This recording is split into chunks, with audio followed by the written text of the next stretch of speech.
College স্ট্রিটে এলেই একটা নস্টালজিক ফিলিংস আসে।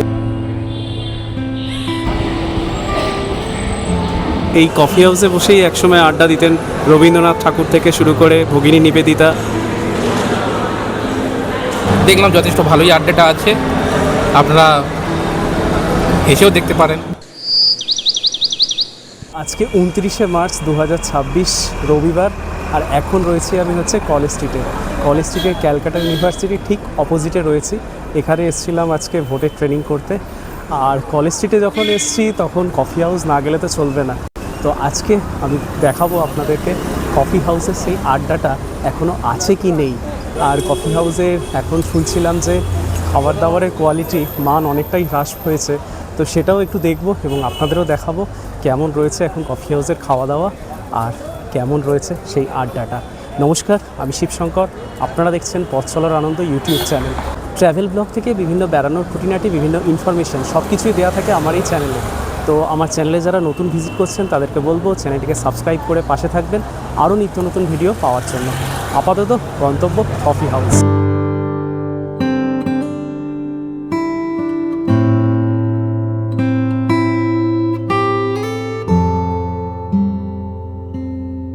এই কলেজ স্ট্রিটে এলেই একটা নস্টালজিক ফিলিংস আসে। ছোটোবেলায় যখন পড়াশোনা করতাম, কলেজ লাইফ ম্যাক্সিমামটাই এখানে কেটেছে, বইয়ের পিছনে ঘুরে ঘুরে বা বই খুঁজতে এসে।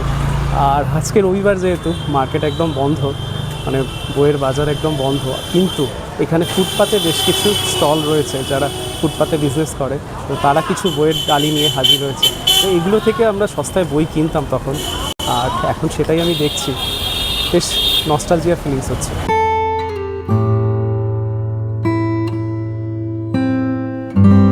ফাইনালি চলে এসেছি ইন্ডিয়ান কফি হাউসের সামনে, আর আমার সাথে এই ব্লগে থাকছে অসিত। আমরা দুই বন্ধু আজকে এখানে আড্ডা মারবো এবং টুকটাক খাবারও খাবো আর কফি হাউসকে এনজয় করবো, আর দেখবো কফি হাউসের সেই আড্ডাটা আছে নাকি, তাই তো?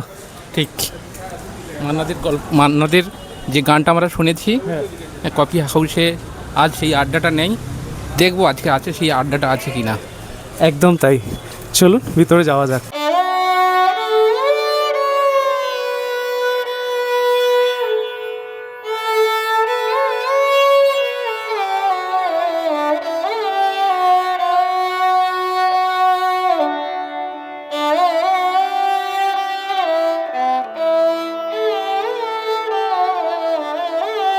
প্রায় 2-3 বছর পর কফি হাউস এলাম, মানে আগে প্রায় আসতাম, আর যখন বই কেনার সময় ছিল, যখন পড়াশোনা করতাম তখন তো আসতামই।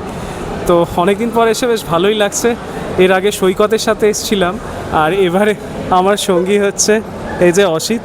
আমরা দুজনে এখানে আড্ডা মারবো আর কিছু খাবারও খাবো। তো সব কিছুই থাকছে এই ভিডিওতে, দেখতে থাকুন, এনজয় করতে থাকুন। কলকাতার এই ঐতিহাসিক ও জনপ্রিয় আড্ডাস্থল কফি হাউস তৈরি হয়েছিল 1942 সালে। একসময় এটি ছিল বাঙালির সাংস্কৃতিক চর্চার অন্যতম আড্ডাস্থল। কবি, লেখক, সাহিত্যিক, গায়ক থেকে শুরু করে রাজনীতিবিদ, এমনকি ব্যবসায়ীরাও এখানে সময় পেলে চলে আসতেন চিকেন, আফগানি আর কফি সহযোগে আড্ডা দিতে। তবে বর্তমানে কফি হাউস তার জৌলুস হারালেও পরম্পরা ঠিক বজায় রেখেছে। আর যারা কখনো কফি হাউস আসেননি, একবার ঘুরে যেতে পারেন, বেশ ভালো লাগবে। অ্যাড্রেসটা আমি বলে দিচ্ছি, 15 number Bankim Chatterjee street, college street, Kolkata 73। Presidency কলেজের ঠিক উল্টো দিকে। প্রতিদিন দুপুর 12টা থেকে রাত্রি 8টা অবধি খোলা থাকে।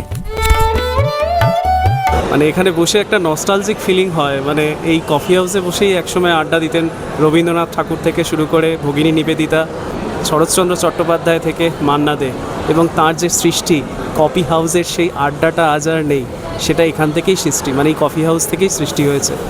তো ভালোই লাগছে এখানে এসে, অনেক দিন পর এসে। আর এই একটু পরে আমাদের অর্ডার আসবে, আমরা অর্ডার দিয়েছি হচ্ছে চিকেন কাটলেট, সেটাই খেয়ে দেখব আর উপভোগ করব।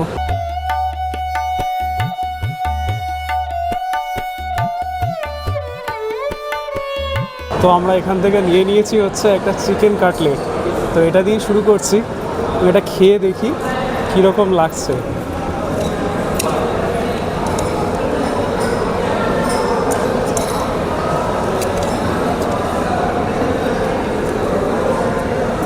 বেশ ক্রাঞ্চিনেস আছে, চিকেনের স্টাফিংও আছে ভালো। তো এসে একবার দেখতে পারেন, এখানে খেয়ে দেখতে পারেন। আর আড্ডা তো চলবে, তার সাথে সাথে চিকেন কাটলেট, কফি, আরও অনেক সামগ্রী আছে। তার মেনু কার্ডটা আমি আগেই পোস্ট করেছি, তো এসে অবশ্যই একবার ট্রাই করবেন। কলেজ স্ট্রিটে যারা বই কিনতে আসেন বা ঘুরতে আসছেন, কলকাতা ভিজিট করছেন, কফি হাউস, এগুলো তো আমাদের নস্টালজিয়া। এইসব জায়গা ভিজিট করতেই হবে অবশ্যই, কারণ এগুলোই আমাদের স্মৃতির পাতায় থেকে যাবে বহুদিন। আমরা চিকেন কাটলেট খেলাম, তো টেস্টটা যথেষ্ট ভালো ছিল। তো যেটা আমরা প্রথমেই বলছিলাম যে মান্নাদের সেই গানে আমরা দেখেছি, আপনারা সবাই তো জানেন যে কফি হাউসে আজ সেই আড্ডাটা নেই। কিন্তু যা আমরা দেখলাম যে আমি ও শিবু, মোটামুটি আড্ডাটা যথেষ্টই আছে। আজকে রবিবার, তবু দেখলাম যথেষ্ট, জানি না আগে কেমন আড্ডাটা ছিল, দেখলাম যথেষ্ট ভালোই আড্ডাটা আছে।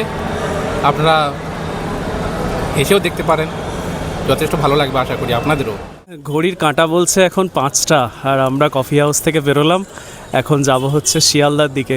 কফি আর খেলাম না, ট্রেনিংয়ে এত কফি খেয়েছি 2-3বার, তাই জন্য আর কফি খেলাম না। ওই চিকেন কাটলেট খেয়েই আপাতত বেরিয়ে পড়লাম, যাব শিয়ালদা, সেখান থেকে বাড়ি। তো ভিডিওটা কেমন লাগলো জানাতে ভুলবেন না, ভালো লাগলে এসে ঘুরে যাবেন আর বন্ধুদের সাথে শেয়ার করবেন। আর আরও নিত্য নতুন এরকম বেড়ানোর ব্লগ পেতে চ্যানেলটিকে সাবস্ক্রাইব করে নেবেন। সকলে ভালো থাকবেন, সুস্থ থাকবেন আর পথ চলার আনন্দ উপভোগ করতে থাকবেন। ধন্যবাদ।